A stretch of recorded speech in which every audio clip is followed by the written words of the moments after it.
Bonjour. Samedi 3 décembre 2022.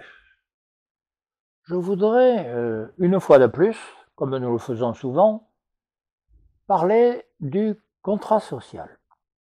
Oh, non pas pour faire référence à la mémoire de Jean-Jacques Rousseau, mais pour expliquer, à mon sens, pourquoi ce principe est fondamental face à la crise politique actuelle. Le contrat social est en effet un principe qui explique comment, pourquoi les citoyens peuvent se rassembler en corps politique constitué dans le cadre d'une communauté de destin, ce qu'on appelle habituellement une nation ou un peuple. C'est fondamental de rappeler ces principes parce que ces mots, en particulier le mot peuple, sont souvent galvaudés, attaqués. Non, le peuple, c'est fondamental pour reconstituer la démocratie. D'ailleurs, l'article 3 de la Constitution n'est-il pas écrit la souveraineté nationale appartient au peuple. Donc, il s'agit bien de recréer la confiance, les rapports sociaux qui créent un climat, une possibilité de vivre ensemble la vie publique.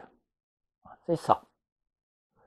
Alors, pourquoi parler des Gilets jaunes dans ce cadre?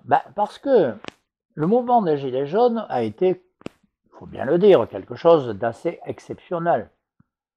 Des milliers de citoyens français se sont rassemblés pour affirmer leur existence, leurs revendications, leur volonté de vivre dans une démocratie qui est quand même, c'est le moins qu'on puisse dire, relativement en berne.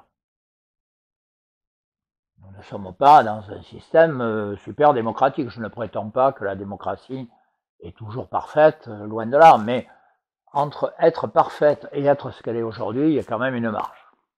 Donc ils se sont rassemblés pour cela. Il y avait, dans la logique justement du contrat social, la possibilité pour le président de la République de les rencontrer, de les écouter, de savoir quelles étaient leurs revendications, quelles étaient leurs manières de poser l'organisation de la société. Au lieu de cela, le président de la République a fait deux choses. La première, c'est de les réprimer. La deuxième, c'est de compenser ce non-dialogue par un faux grand débat. C'était en fait pour une large part un débat entre lui et lui. Pour le reste, il a fait écrire des cahiers de doléances dont personne ne sait ce qu'ils sont devenus et qu'il n'a jamais eu l'intention d'exploiter du tout. Et donc, il doit considérer que la question est réglée. Pas du tout. Elle est toujours là. Simplement, elle attend de ressurgir d'une autre manière.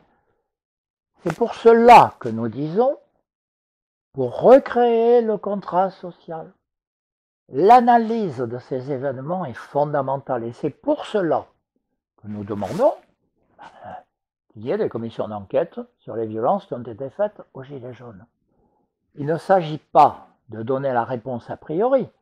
Il s'agit de dire que ces commissions d'enquête permettent de rétablir le dialogue, la confiance, le rapport social et donc, d'une certaine façon, participent de la recherche du contrat social.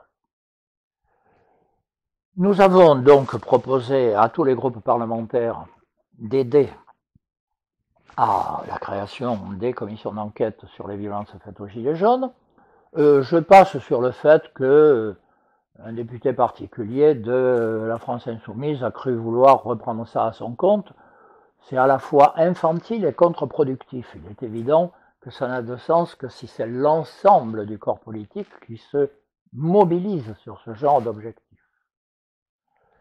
L'ensemble du corps politique, puisqu'il s'agit de commissions d'enquête parlementaires, c'est aux citoyens, et en particulier aux Gilets jaunes, puisqu'ils sont concernés, mais pas seulement, d'interroger, d'interpeller leurs députés, leurs sénateurs, pour leur expliquer dans quel esprit ces commissions d'enquête sont nécessaires, sont même indispensables pour le rétablissement du dialogue social, du contrat social, bref, de la démocratie. Merci.